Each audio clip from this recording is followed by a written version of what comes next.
Amen. Thank you, worship team. Welcome, everyone. I'm Pastor Britt Hemphill, and we're going to be continuing on with our series in David's greatest hits, even with Tim in Ukraine.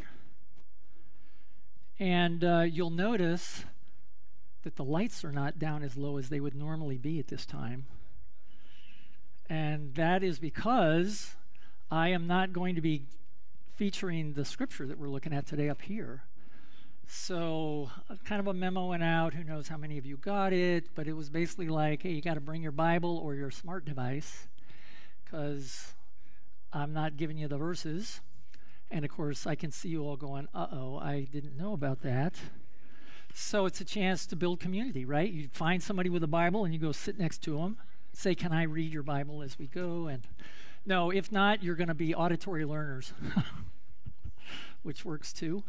But yeah, I love the idea of, Andy's cracking me up going, man, I'm blowing the dust off my Bible this morning, making me laugh. So looking at Psalm 34 with you today, but we're going to take a little time to lead in to it. Let's see here, got that going. Thought we'd do a quick overview of the Psalms just as we head in here, because we're going to kind of tie into that as we go. So 150 total songs comprise the Psalms, the book of Psalms. 73 of them are related to David, so a little less than half. Asaph, the Korahites, sons of Korah. Solomon, Moses, and Ethan are the other authors of the remaining Psalms beyond David's. It's divided into 5 books. All the 150 are divided into 5 separate books. They're not the same length. Each one ends with a doxology that leads into the next book. And then all but 34 of them have titles or superscriptions, which we easily miss, but we're definitely going to look at that this morning, that normally comprise the first verse of the Hebrew text. So in the Hebrew, that title or superscription actually was the first verse. They're editorial titles added after the Psalms were written, but are historically accurate. So when we look at those titles or superscriptions, they are telling us part of the story of that song. And so they really matter. And here are some generic ones for the choir director. That's the most common title there is, for the choir director. And then often it's modified, like that first one, a Psalm of David. A prayer of David, that's another title. A song of ascents, a psalm of Solomon, a maskil of Asaph, and then a prayer of Moses, the man of God. I love that one. That's Psalm 90, the oldest psalm in the book. And it's the prayer of Moses, the man of God, which is pretty cool. Okay? All right, so when we see these, we can't gain any context. We don't have a context here, right? Typically, they're not filled out that way. This is all you get. But then there are some others like this. For the choir director, on stringed instruments, a maskil of David when the Ziphites came and said to Saul, "Is not David hiding himself among us?" Now, that's the title for Psalm 54, but knowing that title, we can cross-reference it to the account in 1 Samuel 23. And we can read that account and understand, where did that song come from? Where it was born out of a circumstance. And that was the circumstance. We can read it in 1 Samuel 23. Or the second one, for the choir director, said to Al-Tashbeth, a miktam of David, when Saul sent men and they watched the house in order to kill him. So that's Psalm 59, the title. But we can read about that in 1 Samuel 19. And among many other things, and we'll get into some of it, it reminds me that these songs were not written like in quiet time, like David's having his quiet time. I think I'll write a song today about some circumstance. Okay, they're reference to really serious, difficult stuff. And when we can reference it to the story, then we can add value to the song. It fills it out for us. And that's the beauty of the psalm that we're going to look at today, Psalm 34. But we're not actually going to start there. I want to start with another song that is well-known, beloved, always, I think, connects to our hearts when we sing it, but we don't often connect it to the backstory. And so I want to go ahead and do that with you today. Some of you may know the story, but some of you may not. That's a picture of Horatio Spafford and his wife Anna. All right? And those are their 4 daughters. Okay, so I'm going to read this to you. It won't take long, but just so you have the backstory here, and then you'll probably figure out where we're going as I move through here. So Horatio G. Spafford was a successful lawyer and businessman in Chicago with a lovely family, a wife Anna, and 5 children. However, they were not strangers to tears and tragedy. Their young son died with pneumonia in 1871, and in that same year, much of their business was lost in the Great Chicago Fire. Yet God, in his mercy and kindness, allowed the business to flourish once more. On November 21st, 1873, the French ocean liner Ville du Havre was crossing the Atlantic from the U.S. to Europe with 313 passengers on board. Among the passengers were Mrs. Spafford, Anna, and their 4 daughters. Although Mr. Spafford had planned to go with his family, he found it necessary to stay in Chicago to help solve an unexpected business problem. He told his wife he would join her and their children in Europe a few days later. His plan was to take another ship. About 4 days into the crossing of the Atlantic, the Ville du Havre collided with a powerful iron-hulled Scottish ship, the Loch Earn. Suddenly, all of those on board were in grave danger. Anna hurriedly brought her 4 children to the deck. She knelt there with Annie, Margaret Lee, Bessie, and Tanetta, and prayed that God would spare them if that could be his will, or to make them willing to endure whatever awaited them. Within approximately 12 minutes, the Ville du Havre slipped beneath the dark waters of the Atlantic, carrying with it 226 of the passengers, including the 4 Spafford children. A sailor rowing a small boat over the spot where the ship went down spotted a woman floating on a piece of the wreckage. It was Anna, still alive. He pulled her into the boat. They were picked up by another large vessel, which 9 days later landed them in Cardiff, Wales. From there, she wired her husband a message which began, "Saved alone, what shall I do?" Mr. Spafford later framed the telegram and placed it in his office. Another of the ship's survivors, Pastor Weiss, later recalled Anna saying, "God gave me 4 daughters. Now they have been taken from me. Someday I will understand why." Mr. Spafford booked passage on the next available ship and left to join his grieving wife. With the ship about 4 days out, the captain called Spafford to his cabin and told him they were over the place where his children went down. According to Bertha Spafford Vester, a daughter born after the tragedy, Spafford wrote, "It is well with my soul while on this journey." And that's the story of the song.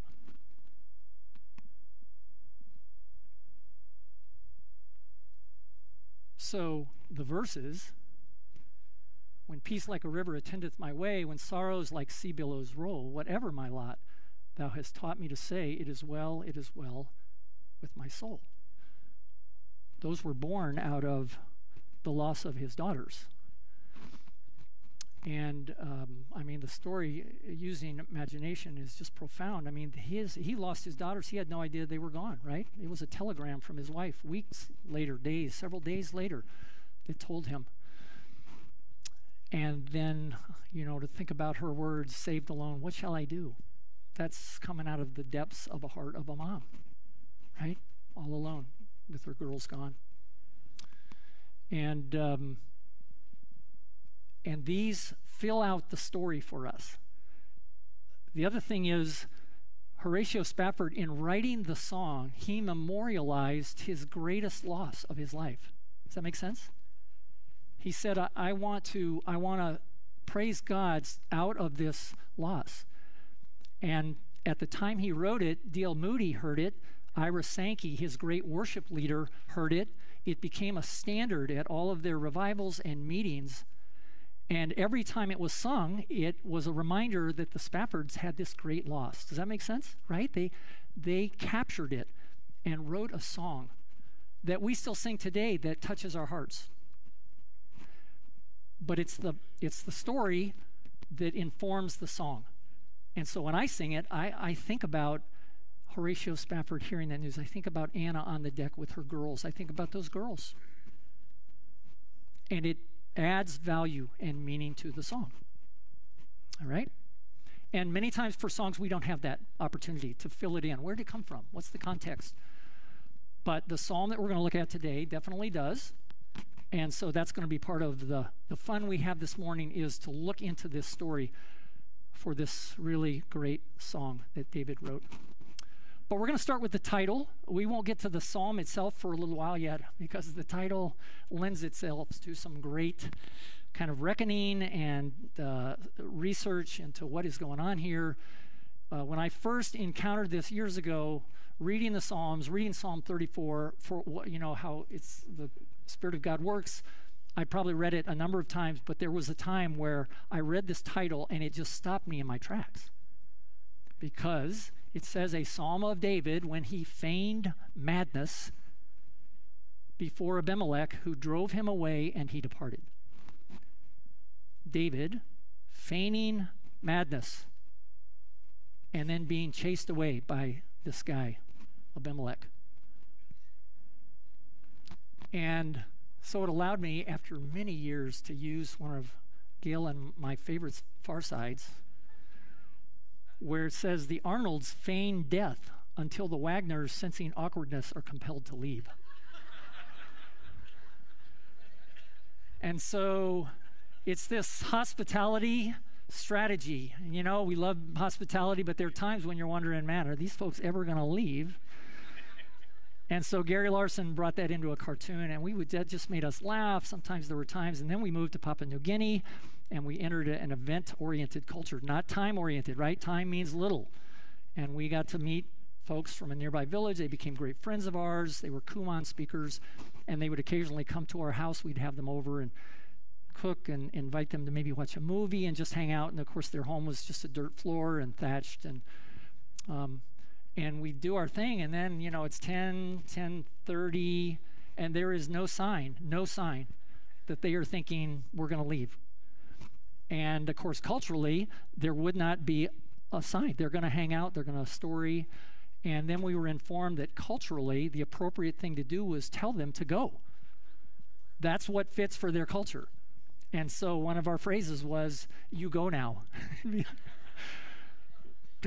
You go now. And they would like, oh yeah, okay, it's time for us to go. Thank you, and they would be excited and thankful that they had come. But, it would felt a little odd for us. Well, we always thought about this, right? It's like, what if we just fell over and acted like we... Anyway, you got to love Gary Larson. He used the word feign, which is not a word you're probably throwing around a whole lot now. Feign madness. Here's what it means: to pretend to have a feeling or condition, right? So NIV renders the title this way: of David when he pretended to be insane before Abimelech, who drove him away, and he left. And before we touch the psalm, it's just interesting to think about your preconceptions, your conception of David, the things that you attribute to him, all of the narratives that we have about the life of David, and to pause and go, he acted insane in order to get away from this person? It's just an interesting thing to reckon with. And that was that moment where the Lord said, just stop and think about David here for a moment. And then, of course, the psalm comes. But there's a backstory, and the backstory is really the thing that informs the song. So we're going to take time today to look at the backstory. So here we are. We're going to read. I'm going to read. I've got New American Standard.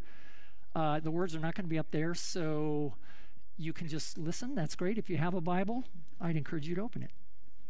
And you can read along here. All right? So 1 Samuel 21:1. All right. Out of 1 Samuel 20, David has discovered for sure that Saul wants to kill him. He found that out by Jonathan, Saul's son, finding that out when Saul tried to throw a spear and kill him. So he tried to kill his son Jonathan when Jonathan asked, what's up with David?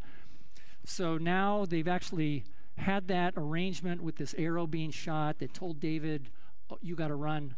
And then David and Jonathan have a moment as kindred spirits of saying goodbye. And now David, as we start this chapter, he's on the run. All right? So then David came to Nob, to Ahimelech the priest, and Ahimelech came trembling to meet David and said to him, why are you alone and no one with you? David said to Ahimelech the priest, "The king has commissioned me with a matter and has said to me, 'Let no one know anything about the matter on which I am sending you and with which I have commissioned you, and I have directed the young men to a certain place.'" Now, none of that is true. Saul is the king, and he hasn't commissioned David for anything. But David is entering fugitive life, and he's just trying to keep things calm here, and so he actually deceives Ahimelech. So David says, "Now therefore, what do you have on hand? Give me 5 loaves of bread or whatever can be found." And we go to verse 6. It says, "So the priest gave him consecrated bread, for there was no bread there but the bread of the presence, which was removed from before the Lord, in order to put hot bread in its place when it was taken away." Now one of the servants of Saul was there that day, detained before the Lord, and his name was Doeg the Edomite, the chief of Saul's shepherds. David said to Ahimelech, "Now is there not a spear or a sword on hand? For I brought neither my sword nor my weapons with me, because the king's matter was urgent." Then the priest said, "The sword of Goliath, the Philistine, whom you killed in the valley of Elah, behold, it is wrapped in a cloth behind the ephod. If you would take it for yourself, take it, for there is no other except it here." And David said, "There is none like it. Give it to me." Then David arose and fled that day from Saul and went to Achish, king of Gath. All right, so a couple of comments here. Verse 6, Jesus actually used this act to remind the Sanhedrin about the Sabbath and what matters on the Sabbath. He talked about David taking the bread, saying that was absolutely a legitimate thing at that time. Verse 7 talks about Doeg, and if you're parents and you have a son, I will encourage you not to name him Doeg for reasons that we will have before we're done this morning. Okay, there is more to come on that story. And then finally, to note that he takes the sword that belonged to Goliath, with which he cut off Goliath's head, and he flees to the Philistines. Okay? Some irony, something's going on there with the life of a fugitive. All right, now let's go to the next 4 verses. So he's gone to the Philistines, Achish, the king of Gath. But the servants of Achish said to him, "Is this not David, the king of the land? Did they not sing of this one as they danced, saying, 'Saul has slain his thousands, and David his 10,000s?'"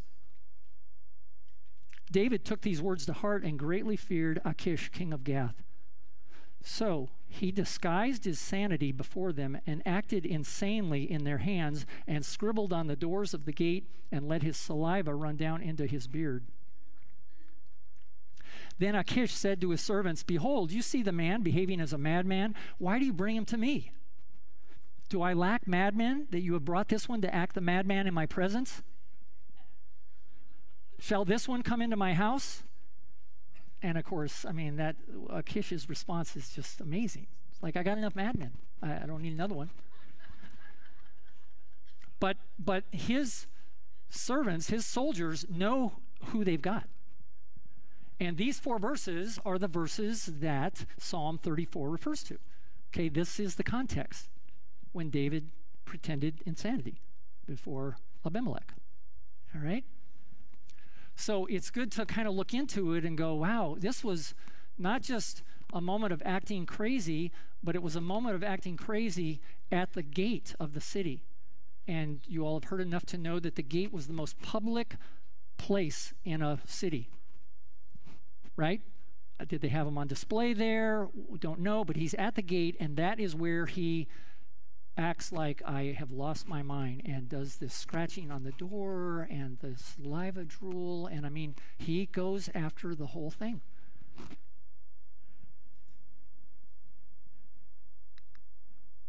So this is 1 Samuel 21. I mean, it's fascinating what it captures. 1, David running from Saul is protected by Ahimelech the priest. He deceives Ahimelech, but he is protected. David, running from Saul, flees to Philistine territory, where he fakes insanity before Achish, the king of Gath.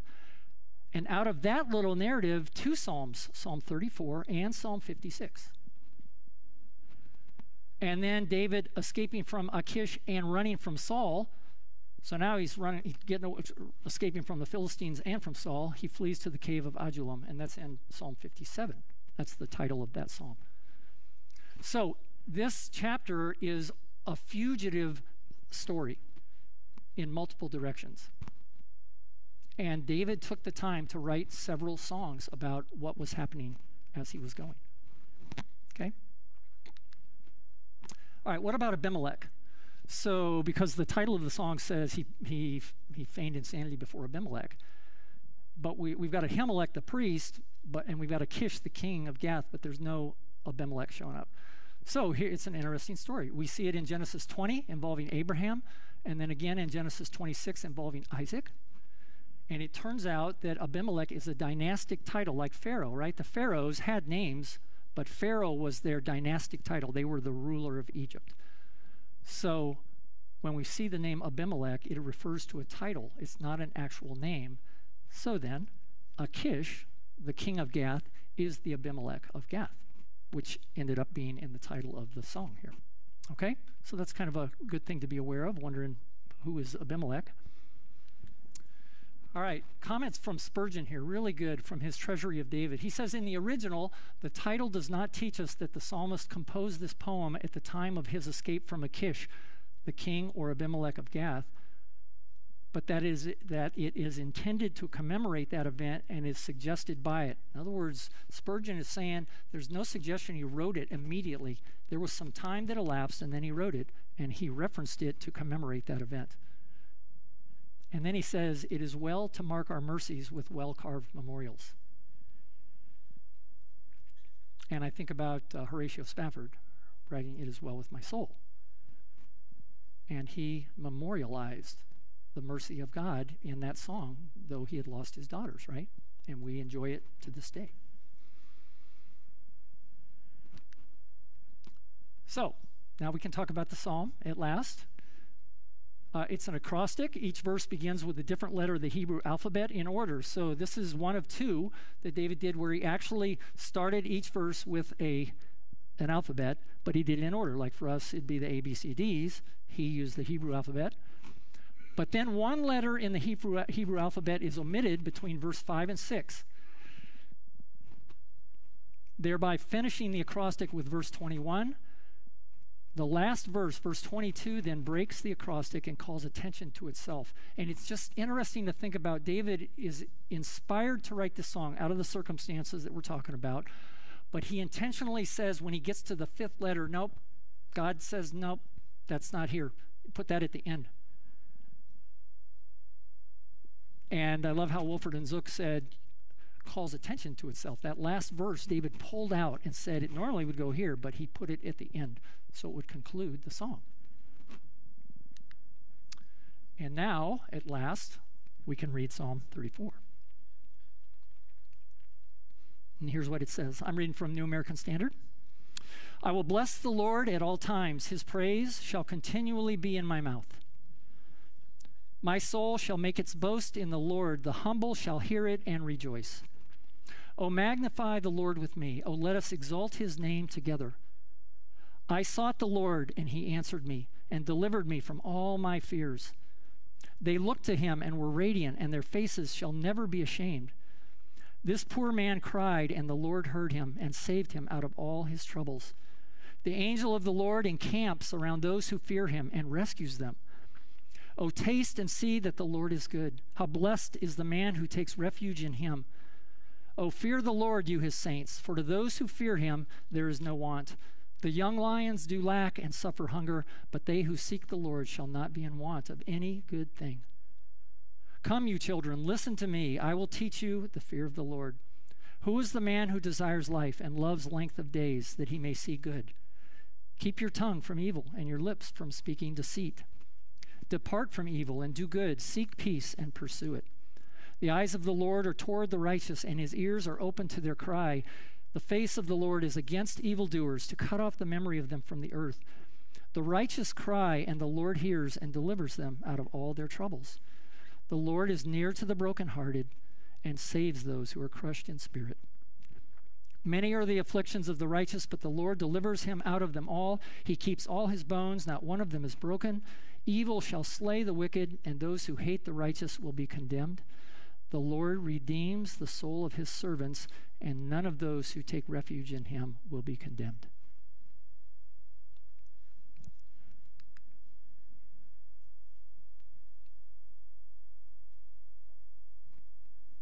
So one of the most notable features of Psalm 34 is its combination of worship and witness.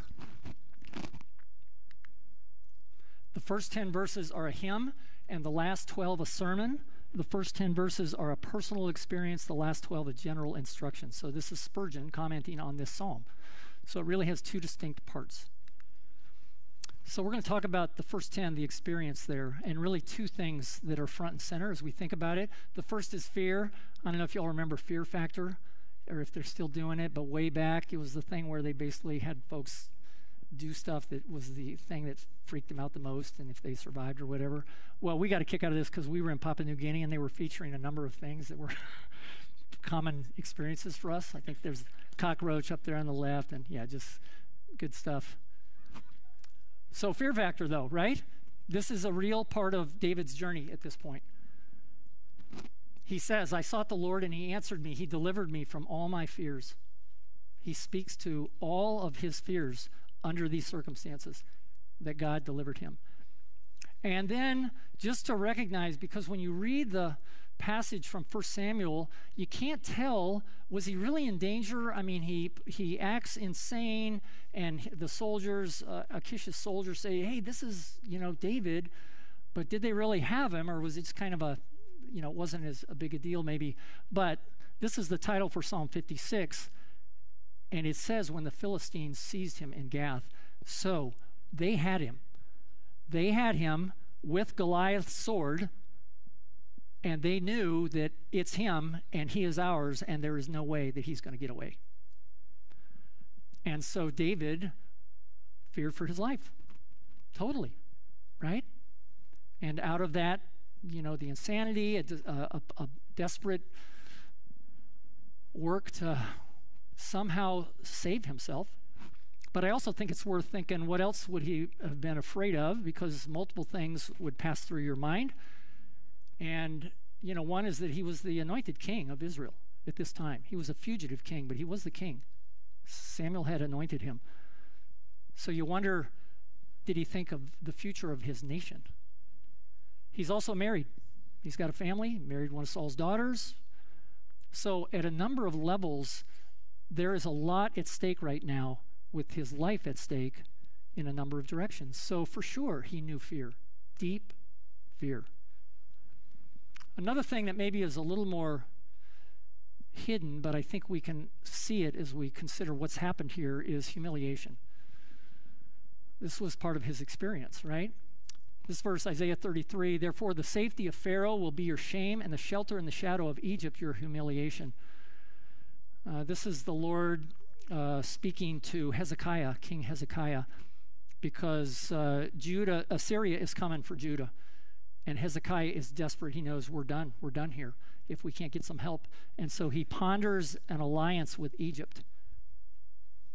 And this is how the Lord responds to that idea. Your shame and your humiliation. So seeking refuge from this pagan nation that God had delivered them from Egypt, right? David is seeking shelter with the Philistines, the very people who he had been so courageous against with Goliath and had condemned them for affronting his God and all of that, right? That's where he's going for help. So these are some synonyms of humiliation: dishonor, disgrace, indignity, discredit, embarrassment. And you can just see that somewhere in the mix here, these are at play for him. Not right away, but afterward, as the king of Israel, he has acted insanely before a Philistine king and all his town and his people and his soldiers. They let him go, sure. But knowing David's heart, you just wonder how much that weighed on him, and that there was humiliation in that. And the beauty is, of course, he wrote a song about it, and he redeemed it all through his words about God, which we're going to look at here, right? All right, so deliverance from fears, verse 4, is promised to those who fear the Lord. That's the connection that David makes. Fear of the Lord. Fear the Lord is the premise, is the posture that sets us up to receive the things that David is going to talk about. And he says fearing the Lord looks like this. It means seeking him. It means calling or crying out to him in verse 6, and taking refuge in him, verse 8. And if you look in verse 6, the first words are, this poor man, this poor man. And I think that was a desperate, desperate fugitive king, calling and crying out. I don't know if he was poor because of fears, but I bet he was poor because of humiliation. I mean, this is after the fact now. And he's talking about the idea of taking refuge as a response out of our desperate need for God. And says this is what it looks like. He's so sure and confident in God's protection of those who fear the Lord that he appeals to others to taste and see that the Lord is good. What an invitation. It's an amazing invitation. He declares that for those who fear the Lord, there is no want.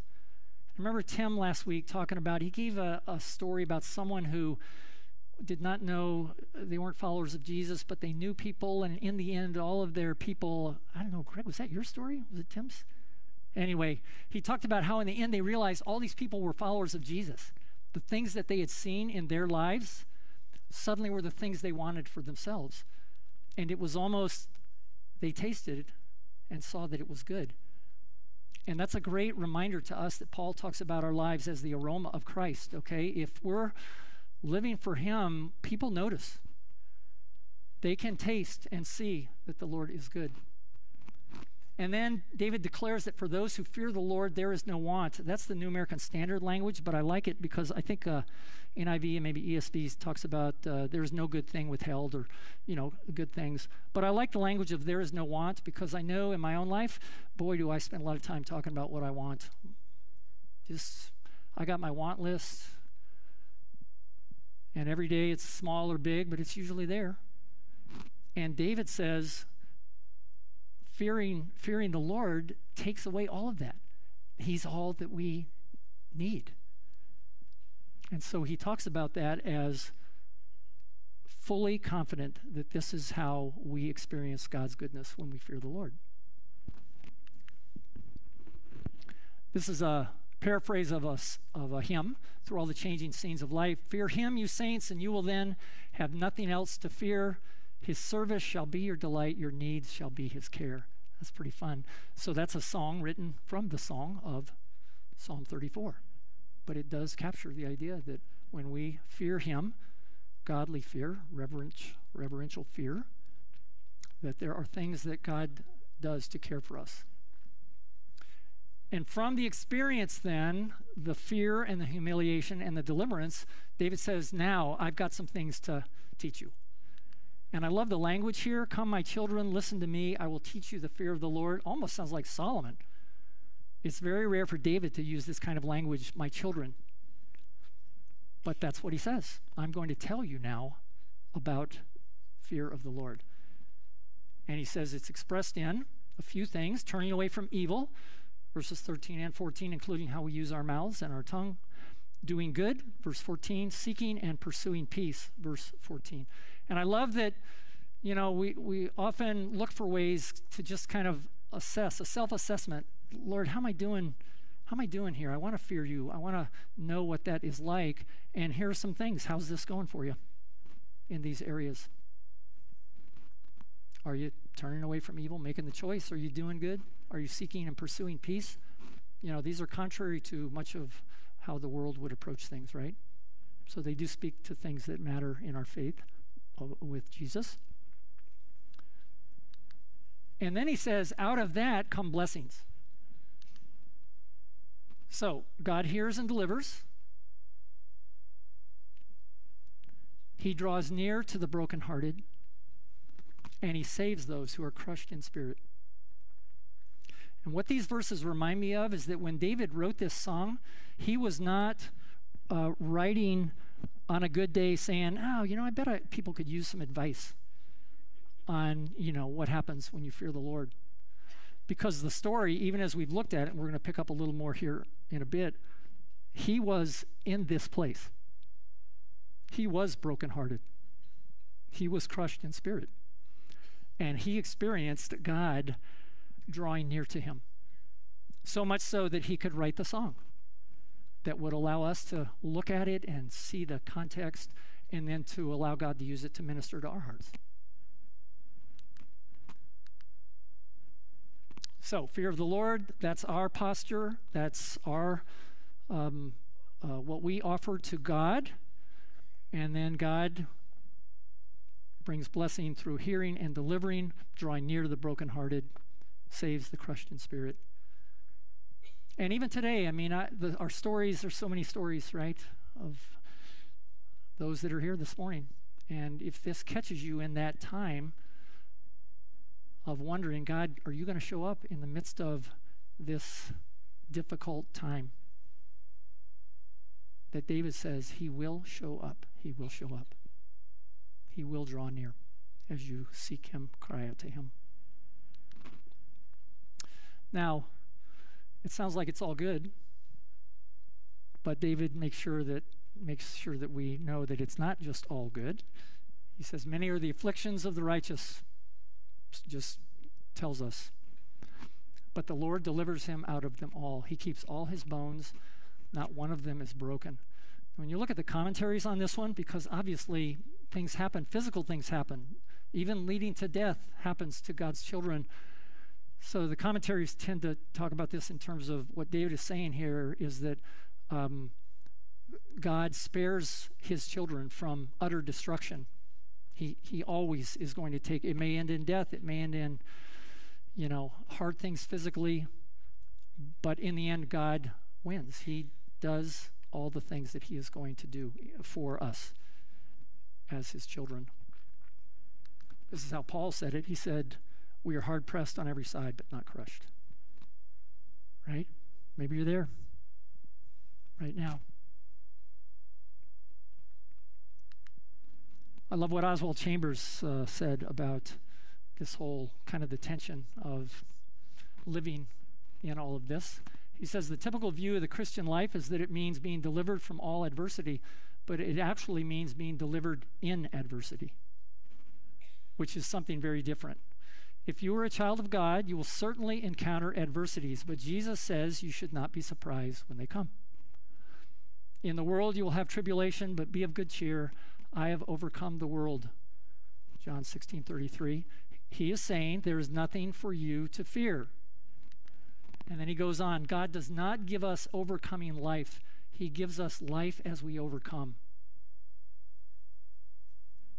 The strain of life builds our strength. If there is no strain, there will be no strength. Are you asking God to give you life, liberty, and joy? He cannot unless you are willing to accept the strain. That's from My Utmost for His Highest. And I love the challenge there to our theology of suffering. What's the place of suffering in our lives? And because we're told we're overcomers. So it's not out of adversity, it's in adversity. And Oswald certainly knew about being under the strain. So he wrote out of his experience as well. And then there's this, the final part of the backstory. Events that happen right after David flees Achish, he escapes. And so we're going to take the time to read this as well. 1 Samuel 22, starting in verse 6. Then Saul heard that David and the men who were with him had been discovered. Now Saul was sitting in Gibeah under the tamarisk tree on the height with his spear in his hand, and all his servants were standing around him.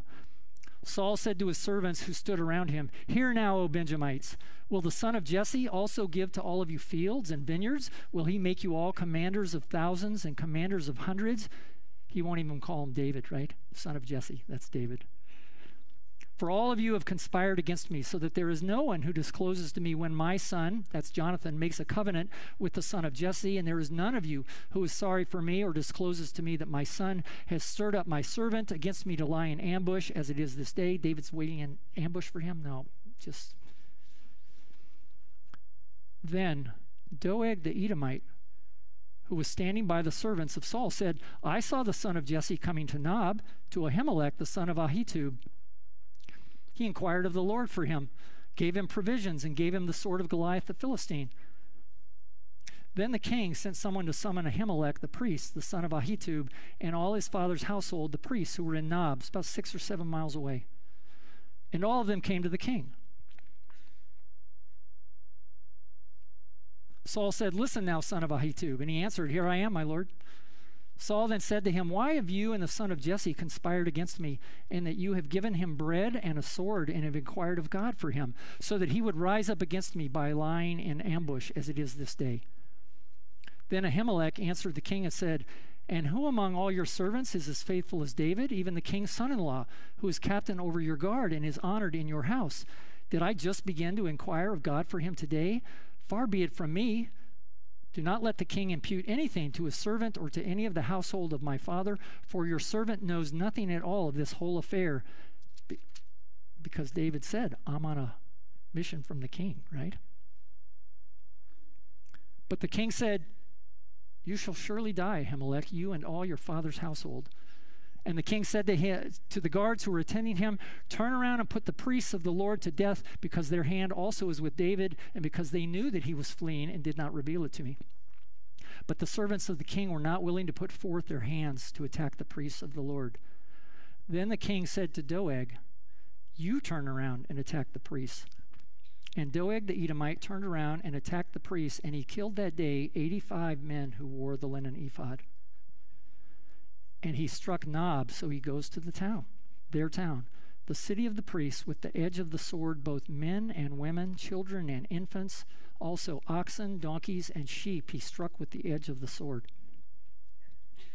But one son of Ahimelech, the son of Ahitub, named Abiathar, escaped and fled after David.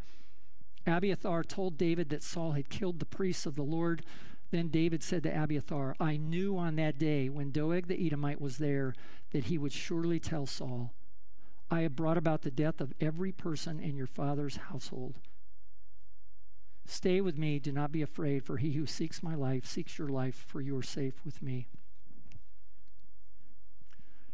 And Spurgeon talks about the timing of the writing of the song. There was a lag, and these events were surely known to David. And he knew he had caused the death of 85 priests, their entire families, their whole village.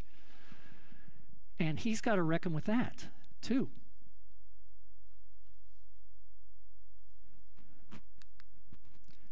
And those verses on Doeg, actually, he wrote another song about. I mean, he's memorializing all of this. So Psalm 52 speaks of that event. Here's the intro title to that psalm. It says, A Maskil of David, when Doeg the Edomite came and told Saul and said to him, David has come to the house of Ahimelech. And of course, in saying that, David knows, and they all were killed, right? And here's what he said. But as for me, I am like a green olive tree in the house of God. I trust in the loving kindness of God forever and ever. I will give you thanks forever because you have done it.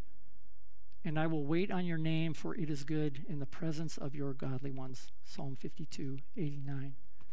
And again, David puts into words this redemptive story coming out of the choices that he made that were deeply, deeply costly, right?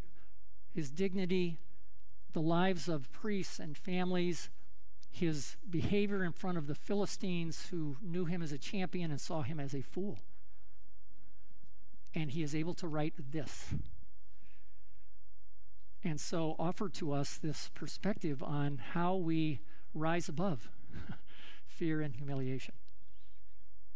Anchors to hold on to when we're there, and we all are there, right, at times. So it is well to mark our mercies with well-carved memorials. Let's pray. God, we give you thanks for your word today that is living and active, sharper than any two-edged sword. That it does speak to us, even down through the ages, out of the story of David, your a beloved son. He was a man after your own heart. And in the experience of his life, he saw redemption and wrote songs that today encourage our hearts. So we give you thanks for the gift of your word and for the songs that David wrote that allow us to walk stronger and be more courageous and to find our hope in Jesus. I pray that today, as we've looked at this, Lord, those that are here that are desperate for you would know that you draw near to the brokenhearted. And for all of us, God, for all of us, protect us from those times of comfort and want where we are looking for things that are not of you. We desire to be a people that fear the God and so be something that would be used by you, that others would taste and see that the Lord is good. So thank you for our time this morning. Consecrate the word for your glory, for your good purposes in all of our lives as we go today. We pray in Christ's name. Amen.